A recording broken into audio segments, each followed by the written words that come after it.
வணக்கம் மக்களே, நாம் இந்த ஆரோக்கியமான பதிவில் தேங்காய் பாலில் நிறைந்துள்ள மருத்துவ நன்மைகளை பற்றி நம்ம விளக்கமாக பார்க்க போகிறோங்க. ஒரு நாளைக்கு 100 ml ஆரம்பித்து 150 ml வரைக்கும், அதாவது ஒரு அரை கப் அளவில் தேங்காய் பால் எடுத்துக்கிறதுன்றது போதுமானதுங்க. ஸோ தேங்காய் பாலில் ஆரோக்கியமான கொழுப்புகள், அதாவது மீடியம் செயின் ட்ரைகிளிசரைட்ஸ் MCT இருக்கிறதால கலோரிகளும் நிறைவுற்ற கொழுப்புகளும் ஓரளவு இதில் அதிகமாக தான் இருக்கும்ன்றதால தான் நம்ம இதை அளவாக எடுத்துக்கொள்ளணும். காலை வேலையில் அல்லது மதிய வேலைகளை எடுத்துக்கொள்ளலாம். வீட்டில் தயாரித்து எடுத்துக்கிறது ரொம்ப ரொம்ப நல்லது. அதிகமாக நீங்கள் கொதிக்க வைக்க வேண்டாம், அளவாக கொதிக்க வச்சாலே போதும். ஸோ இது குறிப்பாக நீங்கள் சர்க்கரை வியாதி இருக்கக்கூடிய நபர்களாக இருக்கீங்கன்னா நீங்கள் கொஞ்சம் அளவாக எடுத்துக்கிறது நல்லது. இல்லை எடுத்துக்கொள்ளாமல் இருக்கிறது கூட உங்களுக்கு நல்லது தான். இப்போ நீங்கள் தொடர்ந்து இந்த தேங்காய் பால் எடுத்துக்கொள்ளும் போது கிடைக்கக்கூடிய நன்மைகளை விளக்கமாக பார்க்குறதுக்கு முன்னாடி இந்த வீடியோவுக்கு மட்டும் ஒரு லைக்கை கொடுத்துட்டு இந்த தகவலை உங்களுக்கு தெரிஞ்சவங்களுக்கும் ஷேர் பண்ணிவிடுங்க. ஏன்னா இது அவங்களுக்கும் பயனுள்ளதாக இருக்கக்கூடிய ஒரு ஆரோக்கியமான பதிவு தாங்க. இது போன்ற அப்டேட்ஸ்கள் நீங்கள் தொடர்ந்து பார்க்குறதுக்கு நம்மளுடைய ஹெல்த் நியூஸ் தமிழ் சேனலை மறக்காமல் சப்ஸ்கிரைப் பண்ணி வச்சுக்கோங்க. பக்கத்தில் இருக்கக்கூடிய பெல் பட்டனையும் கிளிக் பண்ணி ஆல் அப்படின்ற ஆப்ஷனையும் செட் பண்ணி வச்சுக்கிட்டீங்க அப்படின்னா நாங்கள் போடக்கூடிய எல்லா அப்டேட்ஸும் உங்களுக்கு நோட்டிஃபிகேஷன் அடிக்கடி சேரும். சரிவாங்க மக்களே, இப்போ வீடியோக்குள்ளே போயிடலாம். நோய் எதிர்ப்பு சக்தி திறனை அதிகரிக்கக்கூடியதுங்க தேங்காய் பால். ஸோ இம்யூன் சிஸ்டத்தை பூஸ்டர் பண்ணக்கூடியதாங்க தேங்காய் பால் இருக்குது. அதுக்கான காரணம் என்னென்னா, தேங்காய் பாலில் லாரிக் அமிலம், அந்த லாரிக் ஆசிட்ஸ் அதிக அளவில் இருக்குது. இது உடலில் நுழையக்கூடிய பாக்டீரியா, வைரஸ் மற்றும் பூஞ்சை தொற்றுகளை எதிர்த்து போராடக்கூடிய அந்த ஆற்றலை நமக்கு கொடுக்குங்க. இதனால் நமக்கு இருக்கக்கூடிய சாதாரணமான நோய்களான சளி, காய்ச்சல், இருமல், தலைவலி இந்த மாதிரி நோய்களெல்லாம் நம்ம குணப்படுத்திக்கலாம். மீண்டும் ஏற்படாத வண்ணம் நலமாக நம்ம வாழலாம். அதே போல் சீசனலாக புதுசாக அட்டாக் ஆகக்கூடிய பருவகால தொற்று வியாதிகளாக இருக்கக்கூடிய பாக்டீரியா, வைரஸ் போன்ற அந்த பூஞ்சை தொற்று இது மாதிரி எதுவுமே நமக்கு வரவே வராது. அதாவது ஒரு புதுவிதமான ஒரு நோய் கிருமி நம்மை தாக்கி புதுவிதமான நோயெல்லாம் ஏற்படாமல் நலமோடு ஒட்டுமொத்த நோய் எதிர்ப்பு மண்டலத்தையுமே வலுப்படுத்திக் கொள்வதற்கு தேங்காய் பால் உதவி பண்ணும்.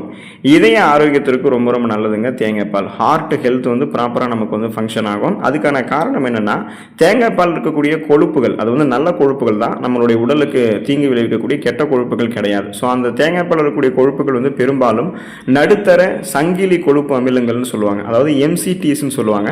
இது எடையை கட்டுப்படுத்துறதுக்கு உதவி பண்ணுறதோட உடலில் இருக்கக்கூடிய LDL என்று சொல்லக்கூடிய அந்த ட்ரைகிளிசரைட்ஸ் கெட்ட கொழுப்பினுடைய அளவையுமே குறைக்கிறதுக்கு, நல்ல கொழுப்பு அப்படின்னு சொல்லக்கூடிய HDLனுடைய அளவை அதிகரிக்கிறதுக்கு உதவி பண்ணுது. இப்போ இதயம் ஆரோக்கியமாக இருக்கிறதுக்கு LDL போன்ற கெட்ட கொழுப்புகள் தேவைப்படாது. ஏன்னா அந்த கொழுப்புகள் தான் நம்மளுடைய ரத்த நாளங்களில் படிந்து போதுமான அளவுக்கு ரத்த ஓட்டத்தை இதயத்துக்கு அனுப்ப விடாமல் பண்ணும். ஸோ இதனால தான் இதயம் தொடர்பான பிரச்சனைகளே ஏற்படுது. அதனால தான் அந்த LDLனுடைய அந்த கெட்ட கொழுப்பினுடைய அளவு குறைக்கிறதுக்கும், HDL அப்படின்னு சொல்லக்கூடிய இதயத்தை ஆரோக்கியமாக வைக்கக்கூடிய நல்ல கொழுப்பினுடைய அளவை அதிகரிக்கிறதுக்குமே அந்த MCTs, அதாவது நடுத்தர சங்கிலி கொழுப்பு அமிலங்கள் பெரும்பாலும் தேங்காய் பால் நமக்கு உதவி பண்ணும். இதனால போதுமான அளவுக்கு ரத்த ஓட்டம் எப்போதுமே ரத்த நாளங்களுடையாக எந்த விதமான தடையும் இல்லாமல் இதயத்துக்கு எடுத்து கொண்டே இருக்கும். இதயத்தினுடைய செயல்பாடு, இதயத்தினுடைய துடிப்பு இதனால சீரான இருக்கிறதால மாரடைப்பு, பக்கவாதம் உள்ளிட்ட இதயம் தொடர்பான பிரச்சனைகள் நமக்கு எதுவுமே ஏற்படாது. இதயத்தை பன்மடங்கு பலம் பெற வைத்துக் கொள்ளலாம். இதய தசைகளை எல்லாம் வலுவாக வைத்துக் கொள்ளலாம். செரிமானத்தை மேம்படுத்தக்கூடியதுங்க தேங்காய் பால். ஸோ அதுக்கான காரணம் என்ன அப்படின்னா, பால் பொருட்களில் இருக்கக்கூடிய லாக்டோஸ் ஒவ்வாமை உள்ளவர்களுக்கு தேங்காய் பால் மிகச்சிறந்த ஒரு மாற்று உணவாக இருக்கும். இப்போ உங்களுக்கு பால் பொருட்கள் பிடிக்காது, அலர்ஜி அப்படின்னு சொல்றவங்கலாம் தேங்காய் பாலை நீங்கள் எடுத்துக்கலாம். இது உங்களுக்கு நல்லது தான். ஸோ இது என்ன பண்ணும் அப்படின்னா, குடலுக்கு இதமாக ஒரு தன்மையை கொடுக்கறதோட, அதாவது இதம் அளிக்கிறதோட செரிமான மண்டலத்தை சீராக பராமரிக்கிறதுக்கும் உதவி பண்ணுது. அதாவது உங்களுக்கு அந்த டைஜஷன் சிஸ்டத்தையே பார்த்தீங்கன்னா உங்களுக்கு ப்ராப்பராக ரன் பண்ண வைக்கும். இப்போ நம்ம எடுத்துக்கொள்ளக்கூடிய இந்த தேங்காய் பாலில் ஃபைபர் என்று சொல்லக்கூடிய நார் சத்து இருக்கிறதால கான்ஸ்டிபேஷன் என்று சொல்லக்கூடிய மலச்சிக்கல் பிரச்சனையை போக்குறதுக்கும் இது துணை புரியுதுன்றது தெரிந்து கொள்ளுங்க. இப்போ பால் பொருட்கள் செரிமானத்தை மேம்படுத்தும். நல்ல கொலஸ்ட்ரால்கள் நமக்கு போதுமான அளவுக்கு நல்ல கொழுப்புகளை மட்டுமே கொடுக்கும். குறிப்பாக நல்ல பாக்டீரியாக்கள் நம்மளுடைய குடல்லையும் உற்பத்தி பண்ணும். அது போல தான் தேங்காய் பாலும். அப்போ நீங்கள் தேங்காய் பால் எடுத்துக்கிட்டீங்கன்னா வயிறு, குடல் போன்றவற்றினுடைய ஆரோக்கியத்தை மேம்படுத்தி எந்த விதமான செரிமானம் தொடர்பான பிரச்சனைகள் இல்லாமல் நலமோடு நீங்கள் வாழலாம். உங்களுடைய உடல் எடையை எந்த விதமான பக்க விளைவுகளும் இல்லாமல் ஆரோக்கியமான முறையில் குறைக்கிறதுக்கு நீங்கள் தேங்காய் பால் எடுத்துக்கலாங்க. வெயிட் மேனேஜ்மெண்ட் உங்களுக்கு ப்ராப்பராக இருக்கும். அதுக்கான காரணம் என்னென்னா, தேங்காய் பால் இருக்கக்கூடிய MCT கொழுப்புகள் எளிதில் ஆற்றலாக மாற்றப்படுது. ஸோ எனர்ஜியை கன்வெர்ட் ஆகிடுது. இது எல்லாமே உடலில் கொழுப்பாக தேங்குவதை தடுத்து நீண்ட நேரத்திற்கு வயிறு நிறைந்த ஒரு உணர்வு கொடுக்குது. இதனால் அடிக்கடி சாப்பிடக்கூடிய பழக்கமெல்லாம் நமக்கு தவிர்க்கப்பட்டு உடல் எடையை சீராக வைக்கிறதுக்கு உதவி பண்ணுதுங்க. ஸோ வெயிட் லாஸ் அப்படின்றது ப்ராப்பராக நமக்கு நடக்கும். அந்த வெயிட் மேனேஜ்மெண்ட் ப்ராப்பராக இருக்கும். ஏன்னா உடலினுடைய மெட்டபாலிசம், அந்த வளர்ச்சிதை மாற்றம் அதிகரிக்கப்படுறதால நமக்கு போதுமான அளவுக்கு கலோரிகளை மட்டுமே இந்த தேங்காய் பால் கொடுத்து பசியை கட்டுப்படுத்துறதால தேவையில்லாத கொழுப்பு படிவுகள்லாம் கரைக்கப்பட்டு நமக்கு வேண்டிய ஆற்றலாக மாற்றப்பட்டுரும். ஸோ கொலஸ்ட்ரால்ஸ் எல்லாம் எனர்ஜியை கன்வெர்ட் ஆகி எரிக்கப்படுறதால தொப்பை போன்ற அமைப்பு, அந்த தேவையில்லாத கொழுப்பு படிவுகள் இது எதுவுமே நமக்கு இருக்காது. கனக்கச்சிதமான கட்டுடல் மீனி வேணும்னா நம்மளுடைய டயட்டில் தேங்காய் பாலுமே நம்ம ஆட் பண்ணிக்கலாம். எலும்புகளை வலுப்படுத்தக்கூடியதுங்க தேங்காய் பால். ஸோ போன் ஸ்ட்ரென்த் ப்ராப்பராக உங்களுக்கு இருக்கும். அதுக்கான காரணம் என்னென்னா, தேங்காய் பாலில் கால்சியம் மற்றும் பாஸ்பரஸ் சத்துக்கள் மிதமான அளவில் இருக்குங்க. இது எல்லாமே எலும்புகள் மற்றும் பற்களினுடைய உறுதித்தன்மையை மேம்படுத்துறதுக்கு உதவி பண்ணுது. மேலும் வயசானவங்க, அதாவது தாத்தா பாட்டி, நமக்கு வந்து 50-60 வயதிற்கு மேற்பட்டக்கூடிய நபர்கள் எல்லாம் சந்திக்கக்கூடிய மூட்டு வலி, ஆர்த்ரைட்டிஸ்னு சொல்லுவோம், அப்புறம் எலும்பு தேய்மானம், ஆஸ்டியோபோரோசிஸ்னு சொல்லுவோம். ஸோ இந்த மாதிரி பிரச்சனைகளெல்லாம் கட்டுப்படுத்துறதுக்கு ஒரு சிறந்த இயற்கையான உணவுப் பொருளாகவே வீட்டிலேயே தயாரிக்கக்கூடிய இந்த தேங்காய் பால் வந்து உங்களுக்கு உதவி பண்ணும். இதனால் உங்களுடைய எலும்புகள் வந்து பன்மடங்கு பலம் பெறுவதால் எந்த விதமான எலும்பு தொடர்பான பிரச்சனையும் இருக்காது. ஃபார் எக்ஸாம்பிள், இப்போ எலும்பு பிரதானமாக எங்கெங்கெல்லாம் உங்களுக்கு இருக்கோ அங்கெங்கெல்லாம் குத்துவது போன்ற வலி ஏற்படுறது, கைகளை நீட்டி மடக்கும் போது வலியாக இருக்கு, தசைகள் வந்து தளர்ந்து போகிறது, எலும்புகள் உங்களுக்கு வலியாகவே இருக்கிறது, இடுப்பு வலி, முதுகு வலி, தோள்பட்டை வலி ஏற்படுறது, இது மாதிரி எதுவுமே இல்லாமல் எலும்புகளை பலம் பெற வைத்துக் கொள்ளணும், பற்களை பலமாக வைத்துக் கொள்ளணும்னா அனைவருமே தேங்காய் பால் வந்து எடுத்துக்கலாம். இப்போ வயதானவர்கள் வந்து தேங்காய் பால் எடுத்துக்கொள்ளும் போது அவங்களுடைய ரத்தத்தில் இருக்கக்கூடிய சர்க்கரையினுடைய அளவு எந்த அளவுக்கு இருக்குன்னு செக் பண்ணிட்டு அதுக்கு ஏற்ற அளவுக்கு வந்து எடுத்துக்கொள்ளணும். ஸோ அந்த மாதிரி எடுத்துக்கிட்டாங்கன்னா அந்த நடந்து போகும்போதே அவங்களுக்கு வந்து இந்த பேலன்ஸ் தடுமாறுறது, இந்த மாதிரி பிரச்சனைலாம் இல்லாமல் ஸ்ட்ராங் அண்ட் ஸ்ட்ரென்த்தாக அவங்க வந்து இருக்க ஆரம்பிப்பாங்க. ரத்த சோகையை வந்து தடுக்கக்கூடியதுங்க தேங்காய் பால். ஸோ அனிமியா அப்படின்ற அந்த ப்ராப்ளத்தை வந்து நம்ம வராமல் தடுத்துக்கலாம், குணப்படுத்திக்கலாம்.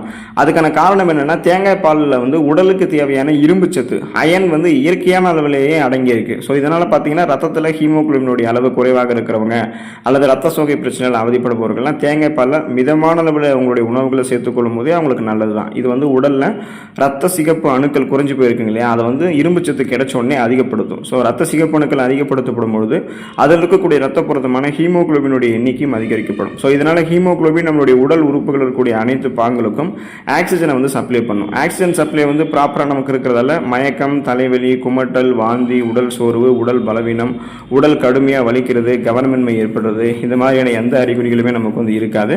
ஸோ அந்த சோர்வு, பலவீனமெல்லாம் இல்லாமல் சுறுசுறுப்பாக நம்ம வந்து செயல்பட ஆரம்பிப்போம். அதுக்கு தான் நம்ம வந்து தேங்காய் பால் வந்து எடுத்துக்கொள்ளணும். நரம்பு மண்டலத்தை அமைதிப்படுத்தி மன அழுத்தத்தை குறைக்கிறதுக்கு தொடர்ந்து நம்ம தேங்காய் பால் எடுத்துக்கலாங்க. So relieves stress and supports to nerve system. நரம்பு மண்டலத்துக்கு ஒரு சப்போர்ட்டிவாக இருக்கும். ஸ்ட்ரெஸ் எல்லாத்தையுமே நமக்கு தேங்காய் பால் வந்து ரிமூவ் பண்ணிடும். அதுக்கான காரணம் என்னென்னா, தேங்காய் பால் வந்து மெக்னீசியம் சத்து நிறைவான அளவில் இருக்குங்க. இந்த மெக்னீசியம் அப்படின்றது நரம்பு மண்டலத்தை வந்து அமைதிப்படுத்துறதுக்கும் தசைகளில் இருக்கக்கூடிய இறுக்கங்களை தளர்த்துறதுக்கும் உதவக்கூடிய ஒரு மிக முக்கியமான கனிமம், ஒரு தாது பொருள்.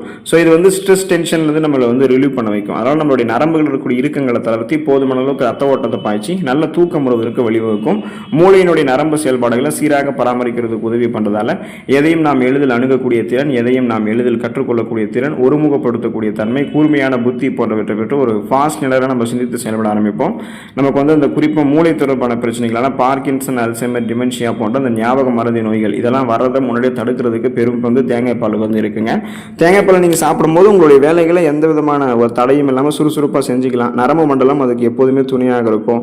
குறிப்பாக பார்த்தீங்கன்னா மன அழுத்தம் அதெல்லாம் உங்களுக்கு இருக்குன்னா தேங்காய் பால் ஒரு அரை கப் அளவில் நீங்கள் எடுத்துக்கொள்ளும் போது அதை சரி பண்ணிக்கலாம். அப்போ இந்த அளவுக்கு நிறைய மருத்துவ நன்மைகளை தரக்கூடிய தேங்காய் பால் உங்களுடைய உணவுகளை எடுத்துக்கோங்க. ஊட்டச்சத்துக்களை பெற்று நலமோடு வாழுங்க. அடுத்த ஆரோக்கியமான பதிவில் மறக்காமல் சந்திப்போம். நன்றி மக்களே.